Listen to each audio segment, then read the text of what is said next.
So I remember coming to Phoenix when they were just starting to remodel it on the inside, and then really seeing it develop over the years. And so we've had many kind of activities here, and launched several books here. And tonight, this is the book launch of Volume 5 in the Library of Wisdom and Compassion. It's entitled In Praise of Great Compassion. And the whole series will have at least 10 volumes, we'll see. And this is volume number 5, okay? And it's one of my favorite volumes to write because it deals with the 4 immeasurables: love, compassion, rejoicing, and equanimity. And it's, about bodhicitta, and that's one of my favorite topics to meditate on. So we'll begin the session by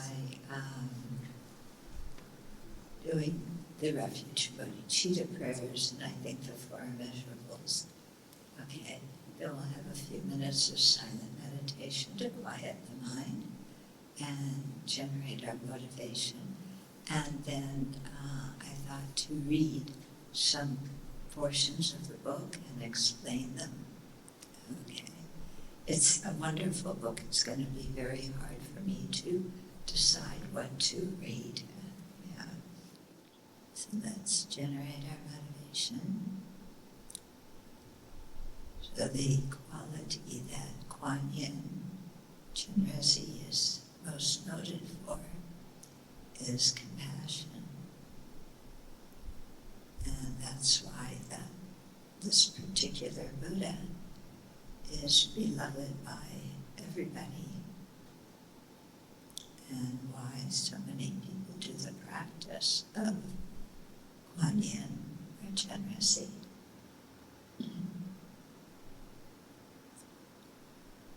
So in the same way, we generate compassion, then we can have the same kind of effect on other living beings that Kuan Yin has. In other words, we can bring them solace, we can bring them inspiration, we can give understanding, and we'll be able to lead them on the path to full awakening. So that's to make the determination to do that. And since it all depends on cultivating compassion, let's make a strong aspiration to generate the same kind of great compassion that Kuan Yin has. So make that our motivation for sharing the evening together. So,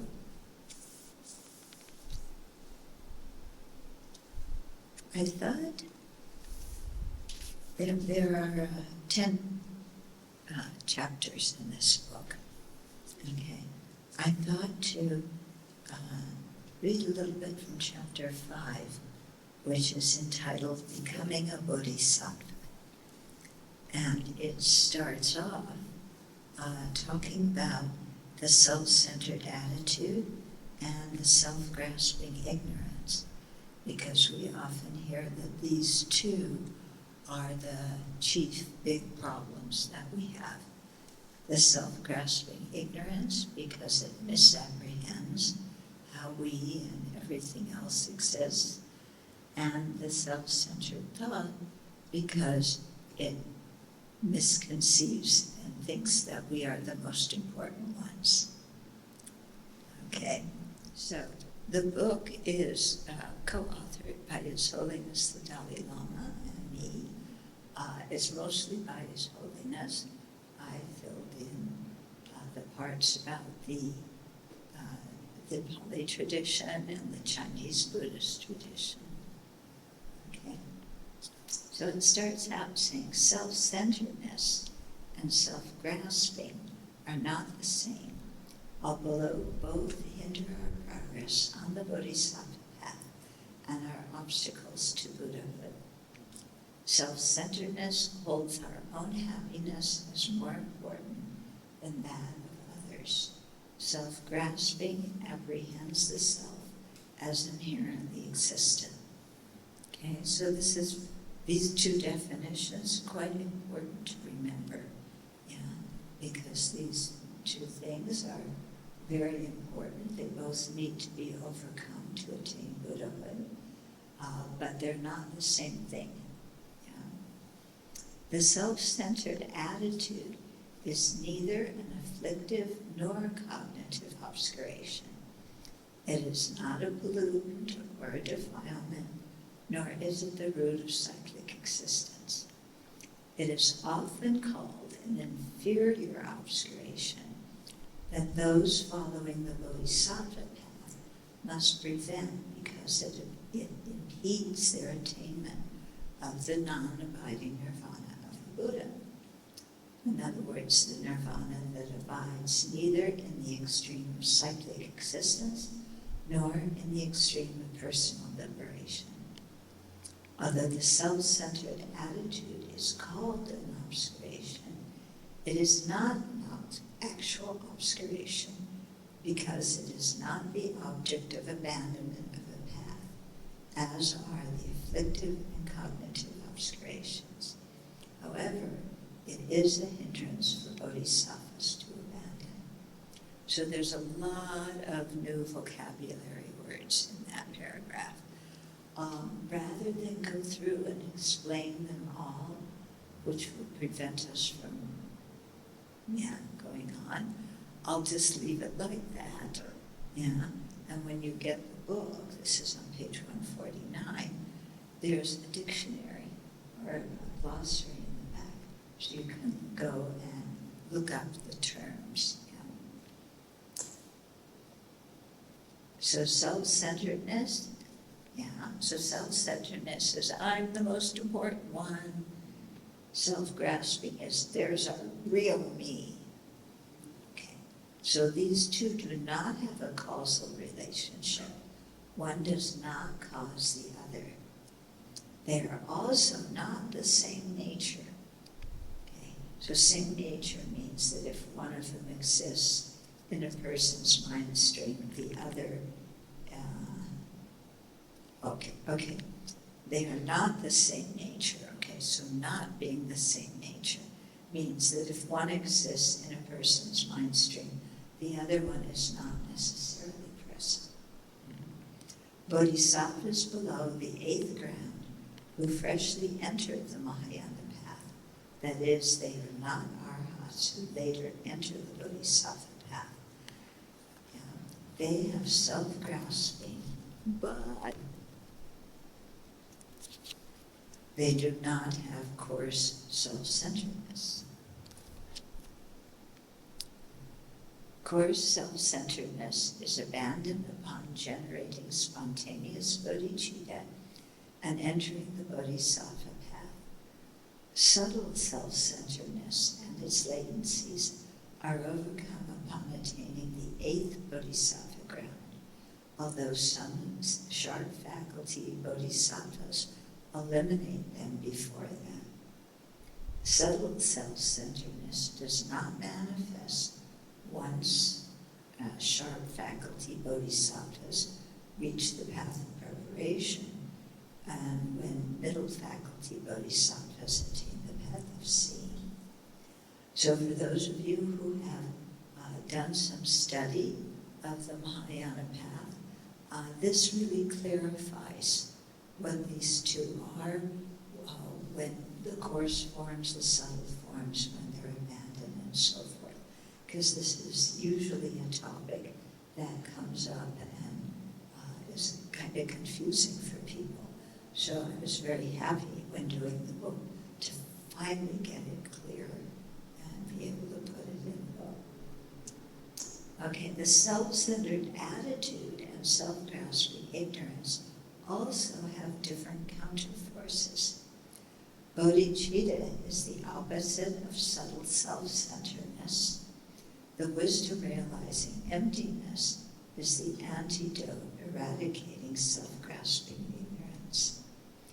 Bodhicitta is easier to understand than emptiness, but it is more difficult to realize and fully integrate in our mind. Yeah, I find that quite interesting, because we can understand love. It's the attitude that wishes sentient beings to have happiness and its causes. We can understand compassion and the wish for sentient beings to be free of dukkha, suffering, undesirable circumstances and their causes. So these things are not terribly difficult to understand, love and compassion. But to develop them in our mind stream is very difficult, okay? Because we have very, very strong self-centeredness. All the time we think about me, my, and mine. Okay, me, I, my, and mine. That's our mantra. Okay, it's such a good mantra. Okay, but and that's hard to get rid of because we're so habituated to it. On the other hand, okay, while emptiness is harder to understand, once properly understood, it is easier to realize than bodhicitta. Okay. Shravakas, or hearers, lack the fortitude, effort, and courage to cultivate bodhicitta, although they understand and admire it. So arhats, those are beings who are free from samsara. They aren't Buddhas. Okay. Arhats have abandoned self-grasping. When they eat or put on clothes, they do so without self-grasping or craving. But their motivation for doing these everyday practices is not concerned with benefiting all sentient beings. It is neutral, neither virtuous nor non-virtuous. Bodhisattvas, on the other hand, even those who have not realized emptiness directly, do all activities, including everyday ones, such as eating, dressing, breathing, or walking, with the virtuous motivation of bodhicitta. Although they are attending to their own needs, their motivation is to dedicate their lives to benefiting sentient beings. Okay? So arhats have attained awakening, but they don't dedicate their lives to benefit sentient beings. They do benefit sentient beings, but not in the same way that bodhisattvas do.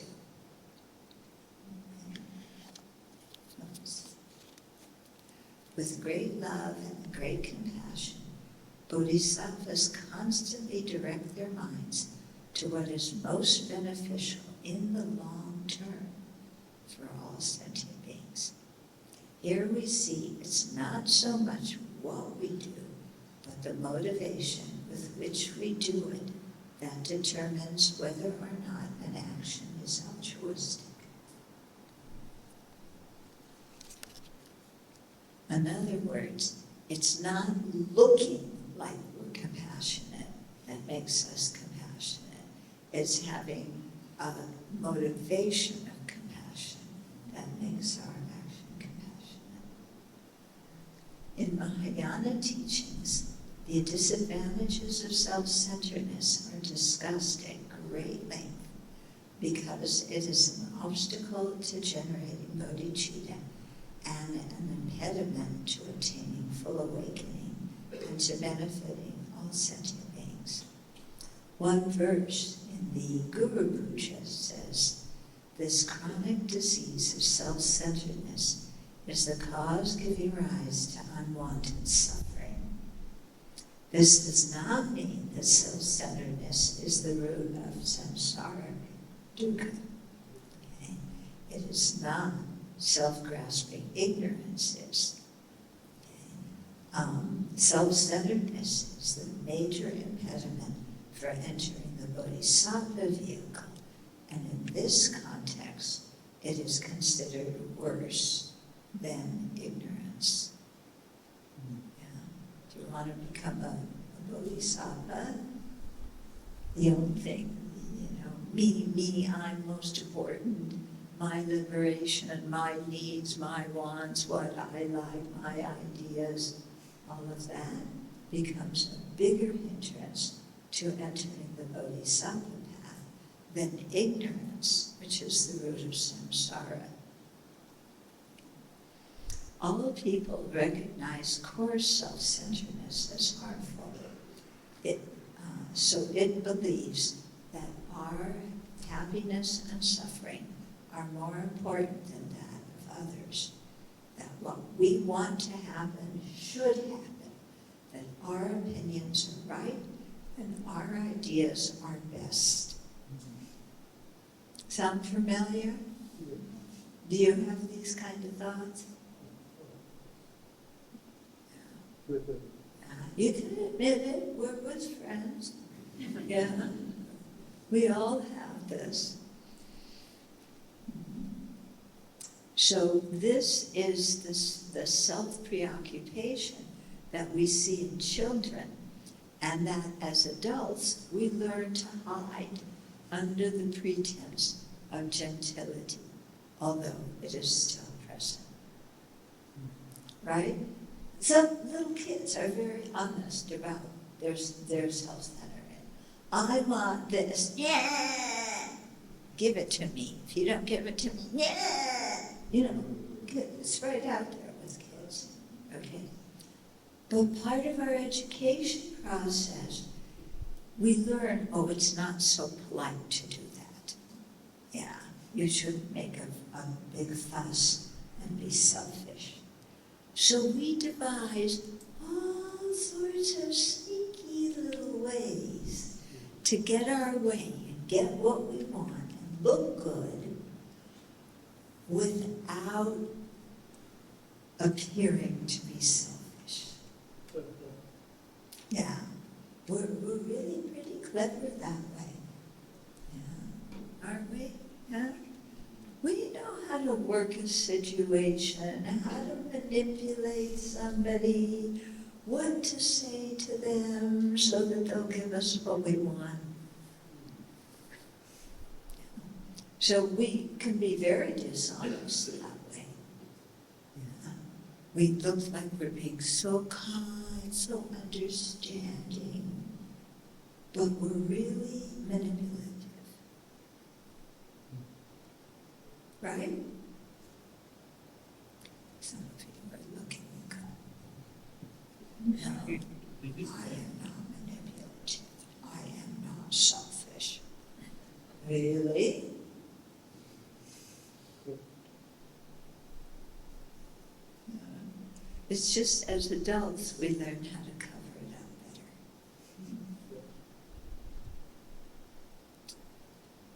better. Okay. So the coarse self-centered attitude lies behind the creation of all destructive karma. Whoa. Okay, that's a big thing.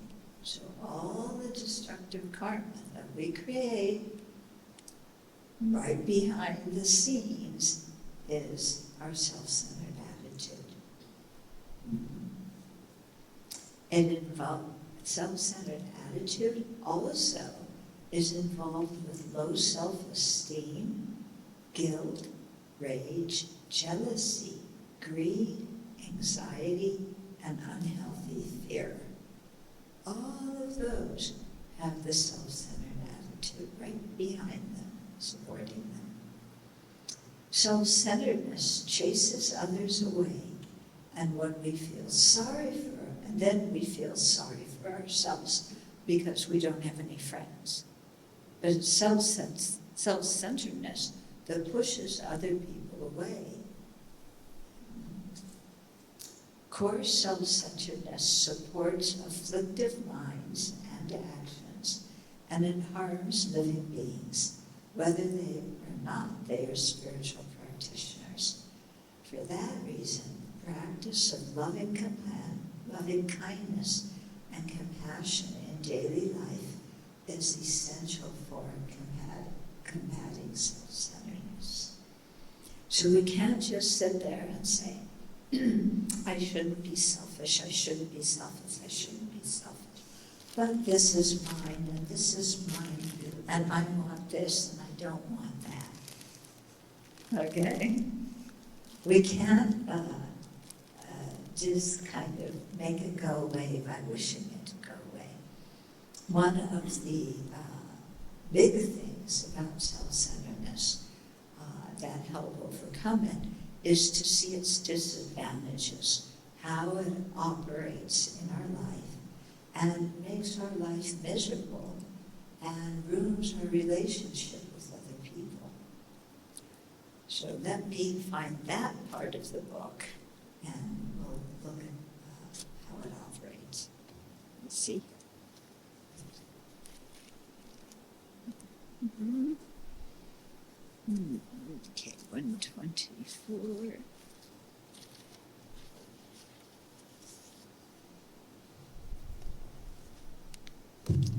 Okay, so this is on page 124, the disadvantages of self-centeredness.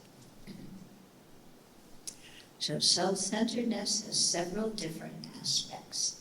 Coarse self-centeredness considers ourselves more important than others and seeks primarily our own happiness in this life. This self-centeredness leads us not only to be apathetic towards others' welfare, but also to create a great deal of destructive karma. A less coarse form of self-centeredness seeks our own fortunate rebirth in samsara. Okay, so that's self-centeredness, but it's not as bad as the self-centeredness that is saying, my happiness want now. I want what I want when I want it. Isn't that a great kind of phrasing? I want what I want when I want it. And the world owes it to me. Why? Because I'm me. Yeah. So why? Somebody says, why are you so special? Oh, just because I'm me. I'm very great. The world is so blessed to have me in it. My family is blessed to have me as a member. My boss should faint in delight for having me as an employee. Okay. But the problem with the world is that these people really don't appreciate me as much as they should. Yeah. After all, I do so many wonderful things. And I'm very kind, and I don't make many mistakes. A few here and there, but not very many. But people just don't appreciate how wonderful I am and how much I have to offer. What a pity for the world, isn't it? Okay. So you see why it's called self-centeredness? Who's the star of the show? Me. Okay. So pointing out the disadvantages of self-centeredness is not a criticism of the legitimate wish for the conventional I to be happy and free of pain. So do not get confused and blame yourself for being selfish. In other words, the self-centered thought and me are not bound together like this, okay? So there's me, I want happiness, I don't want suffering. That's okay. The self-centered thought is something here that's glued itself onto me that isn't content with just saying, I want happiness and not suffering.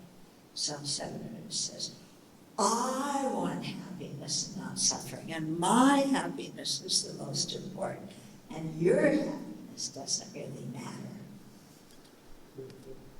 Okay? So we shouldn't blame ourselves for being selfish, but we should recognize that self-centeredness is actually our enemy and interferes with our happiness. Rather, recognize self-centeredness as the troublemaker that makes you create destructive karma and causes you misery in this and future lives. Aspire to free yourself from it so that you and all other sentient beings will not be adversely affected by it in the future. Okay? Now, let's make some examples so we really know what we're talking about, what self-centeredness is. So, I don't know about you, but I have something that I call rules of the universe according to children. Okay? So, or for short, rules of the universe according to me. Okay. So, these are things that I believe are objectively existent rules of the universe that everybody should follow in order for the world to function well. Okay? So you want to hear some of my rules of the universe? Yeah. First of all, everybody should like me. Okay? Second, nobody should criticize me. Third, even if I make a mistake, they shouldn't notice it. Yeah. Fourth, I should always get what I want. Fifth, everybody should just honor me because I'm wonderful. Mm-hmm. Here's another rule of the universe. Whatever we discuss, I have the right view. Okay. My opinions are always correct. My beliefs are always correct. Why? Because I would never believe anything that's not true. I am not an idiot. I'm not a jerk. So whatever I think is true, it's right.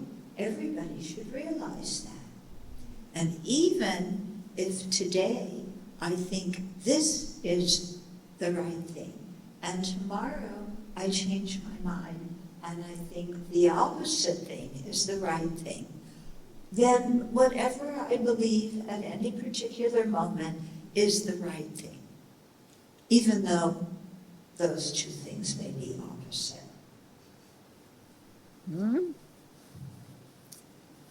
Okay, another rule of the universe.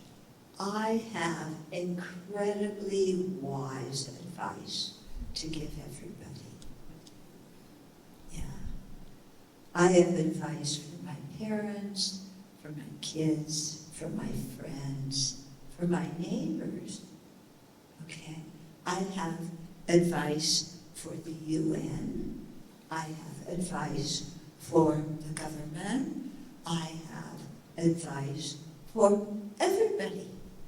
And my advice is always the best advice.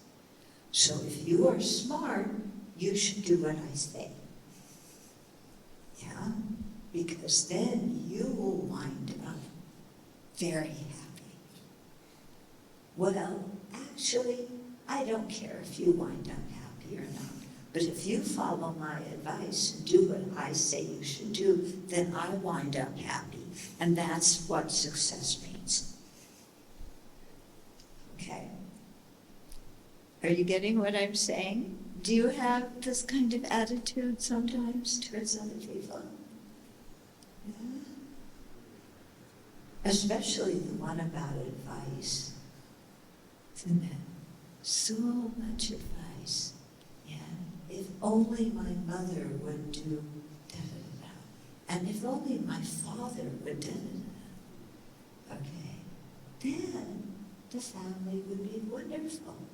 Me, I don't need to change. Yeah. If only my children would listen to me. If only the dog would listen to me. Yeah. We have 4 cats at the Abbey. They don't listen to us. Yeah. There's this expression of trying to herd cats. Have you ever tried to get 4 cats going in the same direction? Yeah. So you try and herd the cats, they don't do what you say. Yeah. It's so frustrating. Instead, even the cats, they don't listen to me. Yeah. They just lie there and want to be pet. And when they're done wanting to be pet, they just walk away. They don't care if I want to keep petting them. They're done. They're done. Yeah. No sensitivity to my feelings. Yeah. There's one cat that lives in my cabin, and she very often jumps on my bed right after I go to bed. And she'll curl up, and she'll lie there for about 3 minutes and 26 seconds, or however long she wants to. Yeah. And I like when she's lying there. It's kind of nice having a cat on your bed. I know Singaporeans don't like cats, so bear with me. But then when she's tired of lying there, she doesn't care whether I want her to continue being there. She just gets up and jumps off the bed. And then in the middle of the night, when I'm sleeping, all of a sudden, kerplunk! And she jumps on top of me. Yeah. And I try and say, when you jump on the bed, just jump on the edge, don't jump on me. You can walk on me, but when I'm sleeping, having somebody jump on top of me. Yeah, but she doesn't listen to what I say. Oh. So this is kind of the way we are with human beings, too. We're right. Everybody should do what we say. Okay.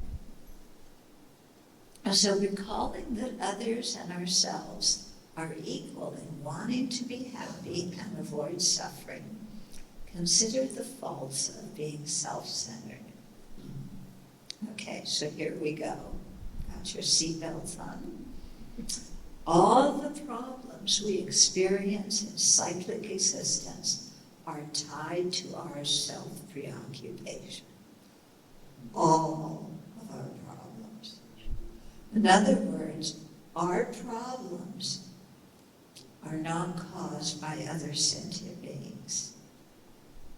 Our problems, in one way or another, have to do with our self-centeredness, either because in a previous life, motivated by self-centeredness, we harmed other beings, so therefore this life we have a problem.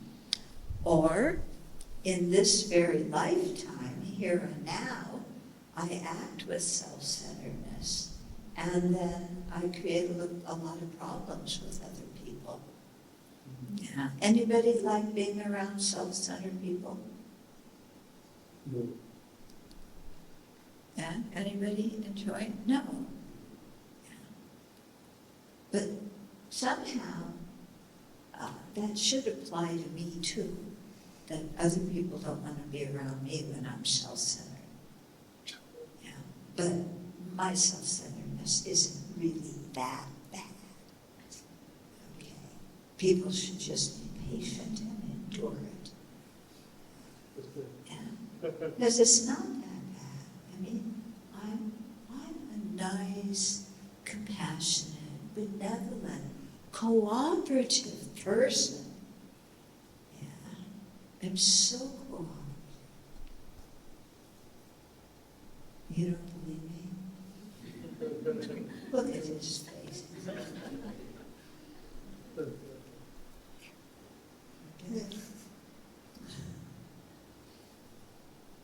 So these problems and turmoil are the results of our own destructive actions, which are supported by self-centeredness.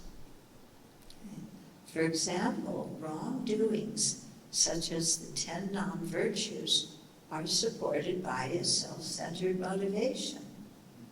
Okay, why do we lie? Okay, here's where it shows how we justify and rationalize things. Lying, okay? Lying in general is bad. When people in business lie, very bad. When my friends lie to me, very bad. But when I lie, it's really not so bad. Actually, I lie with compassion. I don't want to hurt anybody's feelings, so I just don't tell them the truth about the nasty things I've done. Yeah, see how compassionate I am? I even lie motivated by compassion. Okay? Do you know the expression, little white lies? Yeah? Yeah? The kind of lies that to you, when you heard your parents say, seem like big fat lies, but they said they're little white lies. But when you're a kid and you tell your little white lies to your parents, whoa, watch out. You know, you get in trouble. This is actually one of the reasons that I became a nun, is I realized that my ethical standard, there was one ethical standard for other people and another one for me. Okay? So their lies are bad, my lies are okay. They're done for a good reason. Other people, when they criticize people, especially when they criticize me, very bad. When they criticize people who harm me, very good.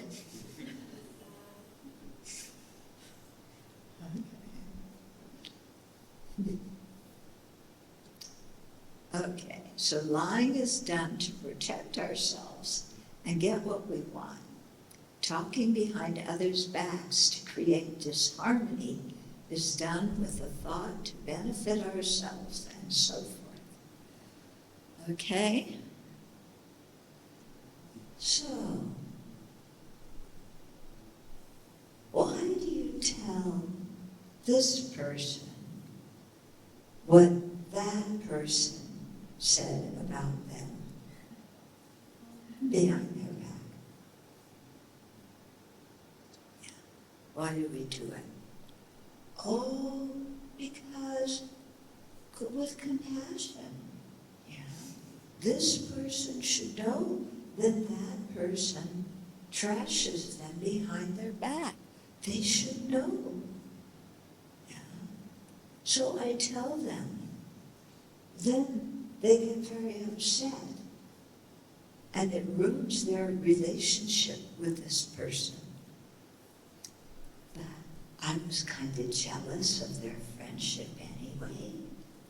So I'm glad their relationship got ruined.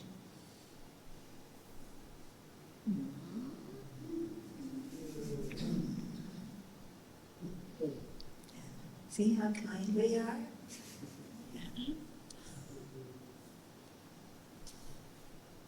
Okay, all of our emotional and physical pain is a result of the self-centeredness that motivated the karmic actions that result in this pain. In addition, self-centeredness adds to that pain by feeling sorry for ourselves, blaming others for our problems, and complaining about the unfairness of life. Okay, those three, this is how we often handle unhappiness and problems. First of all, we blame other people. Yeah, my problems are never due to me, never due to what I said. My problems are not even due to my negative karma. My problems are always due to other people. Yeah. They sabotage my happiness. They get in my way. They are jealous of me because I'm so wonderful and they aren't. Okay. So we blame others for our problem. Yeah. Then another technique that we have when we don't get what we want is we have a big fat pity party. You know what a pity party is? Yeah, you don't know, I'll tell you. Okay, I'm sure when I describe it, you'll recognize it. Okay, so pity party, somebody does something, criticizes you, or does something that hurts you. Yeah, so you either, sometimes you may burst out in tears right then and there in front of them. Doesn't matter where you are. You just, or, you just turn your back, walk away, slam the door, and walk away and sit down. And then you start your pity party. Okay? So it has lead balloons. Yeah. And the music from the pity party is this. Poor me, poor me,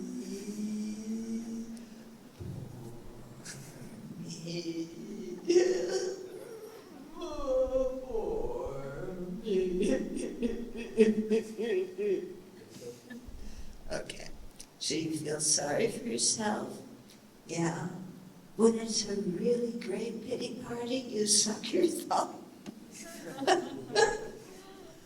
Oh, poor me. Yeah. And you just feel so lost, so unloved, so unappreciated. Okay, so when you're in the pity party, who's the star of the show? Who does the pity party center around? Me. Me. And I completely indulge in my pity party.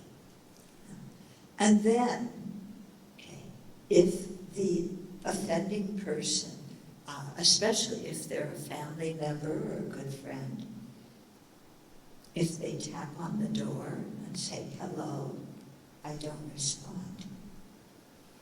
They open the door, they come in, they sit down next to me gently. They put their hand on my back. They say, you seem upset. And I say, I am not so upset. Mind your own business. And then they say, are you angry? No!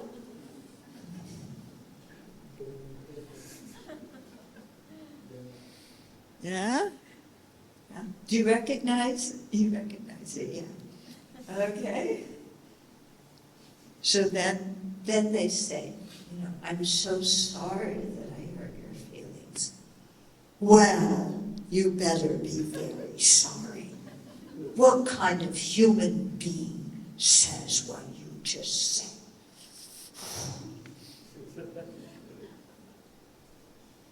Okay. And then you throw a few more insults at them. Yeah. And then you start crying again. Okay. So we are very good customers for tissue manufacturers. Yeah, we keep them all in business. We are using so much tissue. Yeah.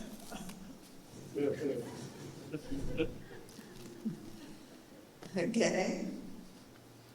So that whole drama is motivated by self-centeredness. And whatever the other person says, it's not good enough, and we attack back. We're so lovely to be with, aren't we?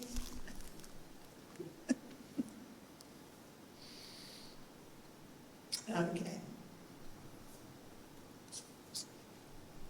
So, feeling sorry for ourselves, blaming others for our problems. And then the third thing we do, this one is the jackpot.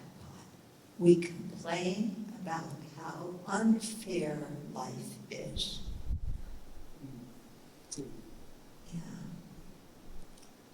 It's not fair.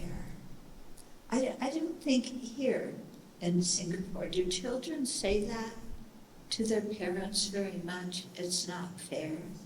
Not so much. Yes, they do. In America, I think those are the first words kids learn. Yeah, not mama, papa, but it's not fair. Because every time your parents tell you something you don't like, it's not fair. Okay. Yeah. You let my older sister do it, but you won't let me do it. It's not fair. You yet let my younger brother do it, but I'm older and you won't let me. It's not fair. The kids across the street, their mom is so cool. Their mom lets them do this and that and that. You won't let me do any of that. It's not fair.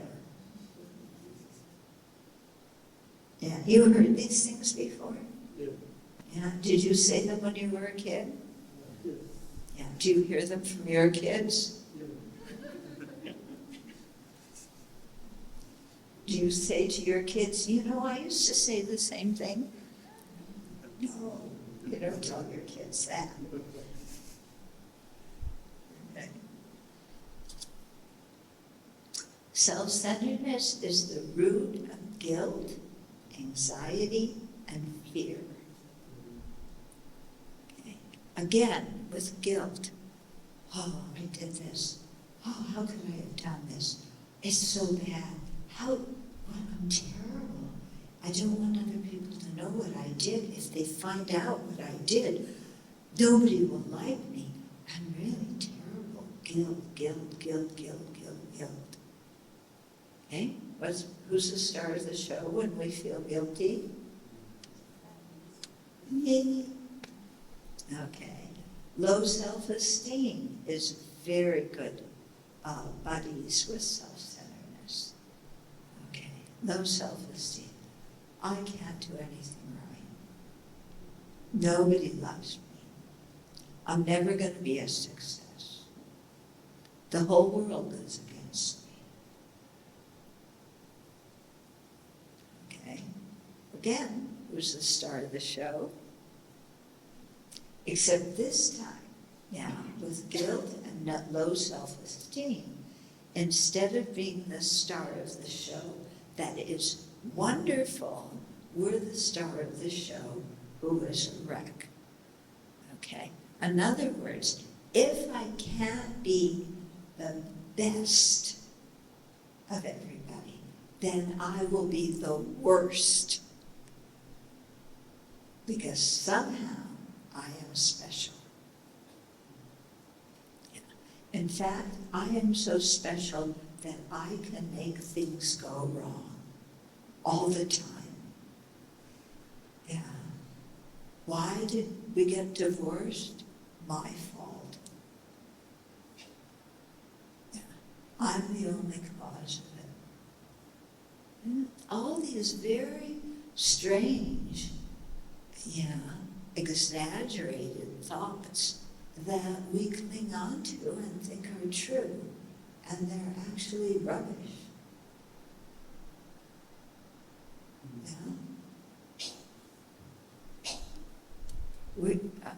I'm really sorry to disappoint you, but you are not so powerful that you can make everything go wrong. You may think you're that powerful, the most powerful one in the world, but sorry, you aren't. Yeah. Okay. So it's this root of guilt, anxiety, and fear. These painful emotions swirl around a twisted sense of importance. I am hopeless. I am unworthy. I am unloved. I am mistreated. By ruminating on our own difficulties, our perspective becomes very narrow and turned in on itself. Brooding over thoughts of shame, low self-esteem, and self-hatred, our pain and distress increase. Moreover, doing one's spiritual practice with principally our own welfare in mind is responsible for resting complacently in nirvana and relinquishing the commitment to lead others to full awakening. So self-centeredness can be very, very dangerous. Okay, where are we?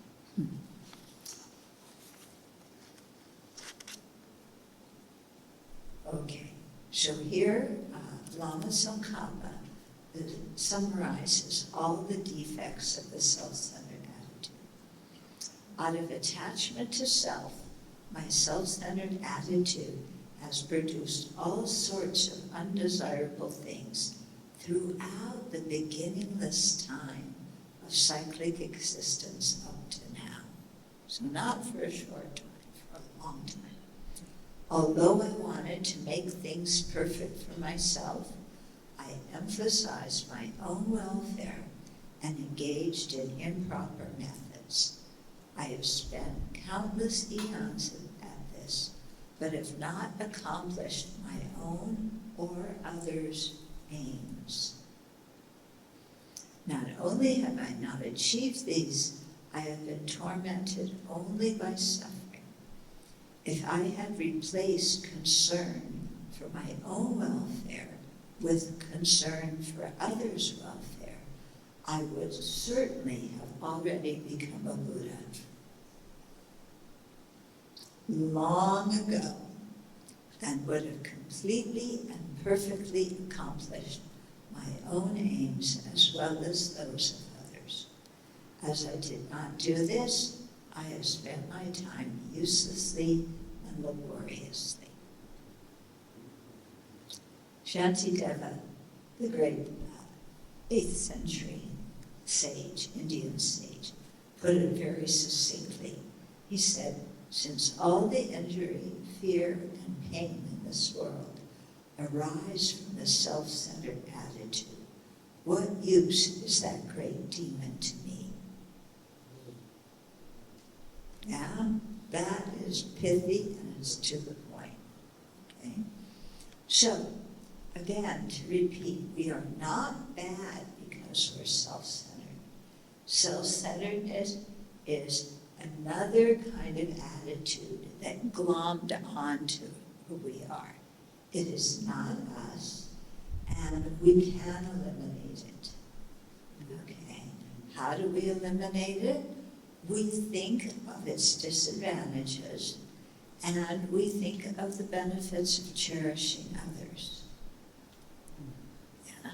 And the benefits of cherishing others are the exact opposite of the defects of cherishing only ourselves. Okay? If we cherish others, we bring happiness to others, to ourselves. We create peace and harmony in our families, in our workplaces, in our schools, in our countries. Yeah. If we cherish others, then there's no war. Yeah. We need to tell Putin this, don't we? Yeah. If you cherish others, then you're not going to go bomb their country. Yeah. And especially throw bombs on civilians. Because it's, when you look at this war, yeah, Putin wants to conquer Ukraine and make it part of Russia. But to do that, they're destroying Ukraine. So they want to conquer and incorporate the rooms of a country. And by treating the Ukrainians like that, the Ukrainians certainly don't want to be part of Russia. So they want to conquer, destroyed cities and people who don't like them. Does that make sense? It doesn't make much sense, does it? Yeah. Personally, I think war is one of the most stupid things that human beings do. Yeah. It doesn't make any sense. Yeah.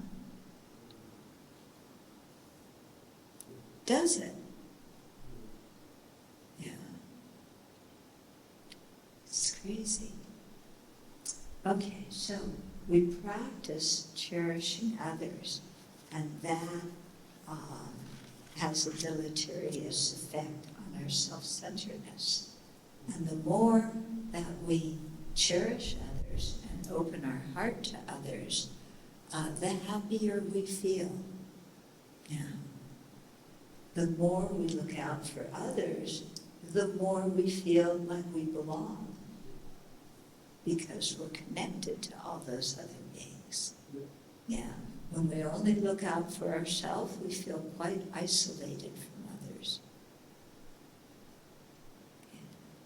Mother Teresa, the very famous Catholic nun who took care of people who were, seriously ill and injured in Calcutta.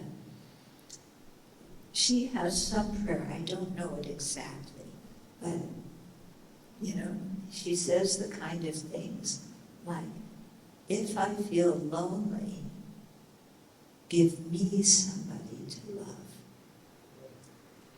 Our self-centered thought says, if I feel lonely, give somebody who loves me. But she says, if I feel lonely, I need somebody who I can love. Because when we open our heart and care about others, our loneliness ceases. Okay? So, in all these kinds of things, if I feel poor, give me somebody to give a gift to. Yeah. Because when we give gifts, we feel happy because we can see the other people are happy. So all these kinds of things, when we're wanting something for ourselves, to try giving that to other people and see how that affects us. Instead of stomping our feet and saying, I want it, I deserve it. Give it to somebody else. Okay.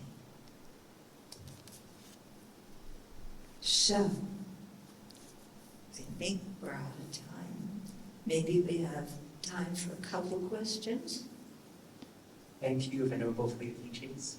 Yes, I think we'd be a lot more mindful about our own rules of the universe, but then our own self-preoccupations and our pity parties and all that as well. So now is the question and answer segment. Brothers and sisters and everyone, if you have any questions, please either raise your hand and we will pass you the microphone, or you can write the questions on a piece of paper. We have our volunteers around. You can just write it down. We are quite old school this way, so if you could just write it down, just pass it to us. Yes, if anyone has any questions. Maybe while waiting for the first question, if I could ask the first question, right? And because you mentioned that in fact you spoke on self-centeredness and how it lies behind all destructive karma, right? And I'm just thinking that in the age of social media today with technology, don't we see images of ourselves just and we see this culture that encourages us to focus on ourselves. So if you could comment on this and how we should be mindful of in this age of social media. Yeah. I mean, this is really what the advertising and industry and, advertising, publicity, commercial businesses, everything is like focused on you as an individual. So you've got to be a unique individual in a very conforming way, which is terribly confusing. Yeah. In other words, you're supposed to be an individual, unique, but not too far out. Yeah. And social media, very big, encouraging everything about me, and giving everybody a chance to spew their opinions all over the world. So free speech has now come to mean you can say whatever lie you want on social media and let it be propagated from there. And this is so destructive. I don't think it's quite as prominent here as it is in my country, where, sometimes people don't even know what to believe now because there's so many conspiracy theories out there. And so much lying and so much making things up. And it's done, because then you are important. And even with many of the people in government, they say the craziest things. Without any kind of integrity, just to get their names written up in the newspaper. Okay? And the more you get more clicks on you, then the more important you are. And something's very, very wrong with that. It is not encouraging people to come together and care about each other. It's not encouraging people to cooperate for a common aim. I mean, I'll give you a good example of this. So I think on January 6th, a couple of years ago, what happened, a mob stormed the U.S. Capitol, and they tried to disrupt the peaceful transference of power from Trump to Biden. Okay, it was a mess. You know, first time that ever has happened in the country. So there's one politician who said the other day, she said, if I and this other guy had planned that, it would have been successful. In other words, we would have overthrown the government. It would have been successful, plus we would have been armed. We would have had assault rifles and guns. This is somebody who was in the Congress, an elected official, saying that. That is crazy. Yeah. For an elected official saying that if they had planned it, they would have succeeded in overthrowing the government in an armed, insurrection. Crazy. But she gets written, she has gotten so much attention in the news in the last few weeks because she says one nutty thing like that after another. Yeah. And so it's for people who are starved for attention, that it doesn't matter what they do to get the focus on themselves. And you can see how harmful it is to the entire society. Creates so much discord. Thank you, Venerable. But we do have a question from the audience. Okay. So, Venerable Chandran, it was mentioned that self-centeredness is the root of all anxiety, guilt, and fear. If someone has a lot of these afflictive emotions, what should we do to eliminate them? And is it through meditation of compassion? Thank you.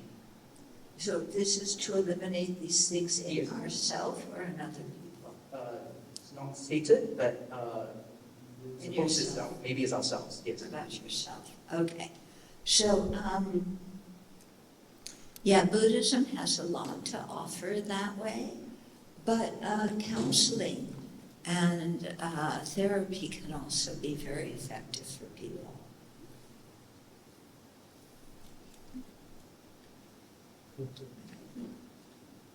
Thank you very much. I have to give short answers now because we're at a time. We do have a number of hands up, you see. So perhaps, Venerable will be giving briefer answers. Yes, we have. Venerable, thanks for the enlightened talk. Just wanted to understand, right? Just how you mentioned the quality of the Hinayana and Mahayana, the enlightenment has high different quality. Because like our heart, they will not really relinquish the self-centeredness in 100% because they still saying that I is person enlightened. So in terms of like the Nirvana, the quality or the liberation quality, is there a different quality when they became that stage? Okay, I have a hard time understanding people when they're wearing masks, so she's going to translate it from English into English for me.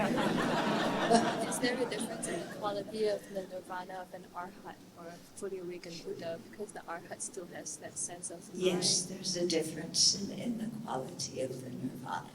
Yeah, an arhat is satisfied to remain in their own nirvana peacefully. Yeah, a Buddha manifests in the world to benefit sentient beings. Okay. Thank you. And then, yes. Good evening, one.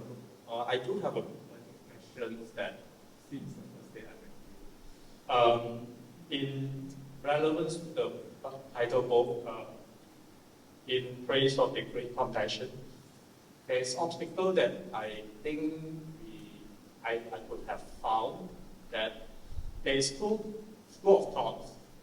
Either you believe there is always good in people. Another school of thought is there are social path people walking around us.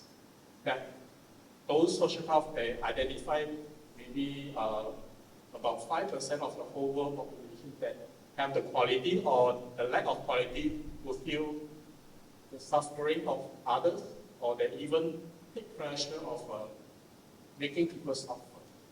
So in reading some of the how Rinpoche feel all these evil devils and so on. What kind of teaching that you can share to strike a balance for commoner like us in two school of thoughts? Either we really want to believe in. Could you summarize this in one short question? Okay, the short question is how we should practice the compassion, knowing that there are certain people that are really can be very evil. Okay. How do we practice compassion knowing that there are people who are truly evil, like sociopaths who can't? Okay. Sociopaths are also worthy of compassion. Compassion does not mean you give people what they want. Okay, compassion does not mean you're a pushover. Compassion is you wish that person to be free of suffering. For sociopaths, wouldn't it be nice if they were free of their suffering, their ignorance, their confusion? Yeah, because I'm sure they're quite tormented by that disorder. Okay, so we can still have compassion for them. And we also have to say, no, you cannot do that.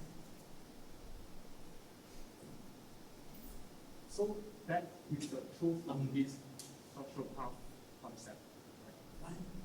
It's just that there's truth behind the concept of sociopaths, people who delight in others' suffering, who are evil. They're not evil people, they're confused people. Okay, there's no such thing as an evil person. Everybody has the ability to become a Buddha. Everybody has the Buddha nature. You can't say somebody with the Buddha nature is evil.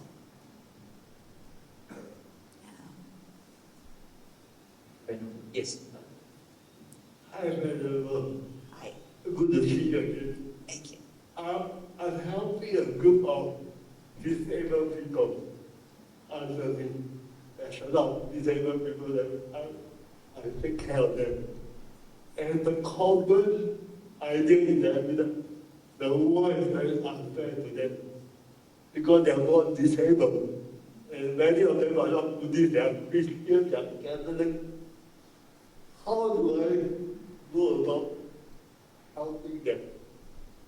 Thank you. I help a group of disabled people, and they often think the world is unfair to them, and they're not Buddhists, they have come from different faiths. So how do I go about helping them?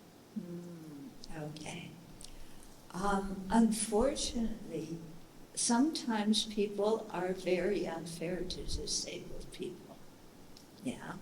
And that's something that people in society in general need to be more aware of. Yeah. Disabled people are citizens, they're intelligent, they contribute to society. Yeah, the discrimination that they face is very unfair. So, what is unfortunate is if somebody walks around with what we call a chip on their shoulder, feeling, that society is not fair towards me. So, sometimes we have to recognize that society isn't always fair, but we can still go forward with an optimistic mind, and we can still give our best and do our best and create happy lives for ourselves and others. Thank you, Venerable. Okay, We have last few questions, perhaps. The last Question. You have to have some compassion for me. Yeah. Yes. Otherwise, I might throw a temper tantrum. Good evening. How do we love without attachment? How do I love everyone, especially those who hate us, who betray us, who promise to love us forever, and who abuse us emotionally? How do we Okay, continue you talking to love about your them? husband? Yes.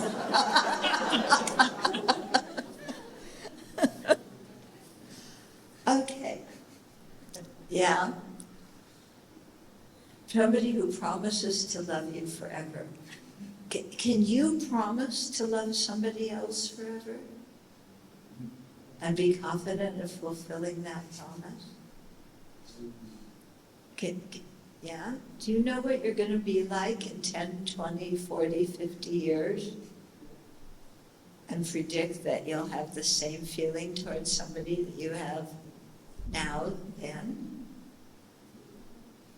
That's what it sounds like when we say I'll love somebody forever.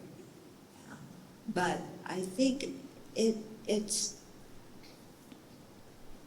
can be difficult because people grow in very different ways.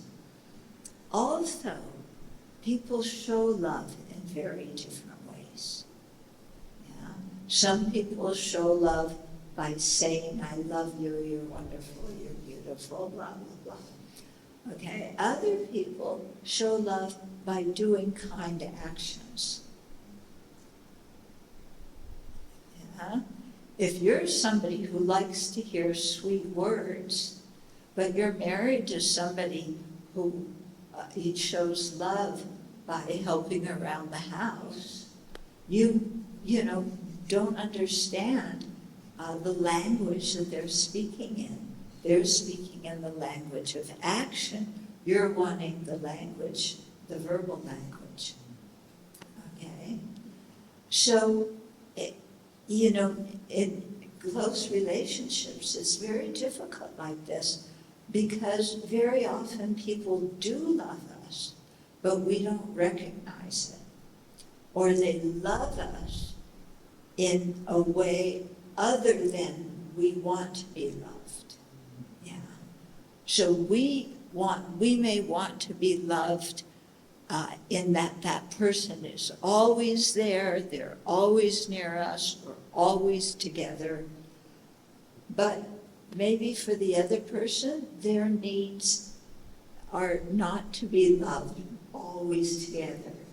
Their needs are to have some space, to have some individual time together, so that when they come together, then they're very happy seeing each other. Okay? So, there's so many misunderstandings that happen between people that we really need to spend time thinking about and communicating about. Okay? But how can, if somebody really, because people can grow in very, very different ways. And so the way they love each other changes. And sometimes, it's good for them to separate. Sometimes they come back together. Sometimes they don't. Yeah. But there's different ways to care about people. But the thing isn't, you said you would love me forever and you're not keeping your promise. For sure they're not going to love you forever if you say that. Right? Yeah? So, we need to recognize that things change, people need space. Sometimes we're the person who needs more space. It doesn't necessarily mean we love the other person less. It means that there are other things in our lives that are more important at that period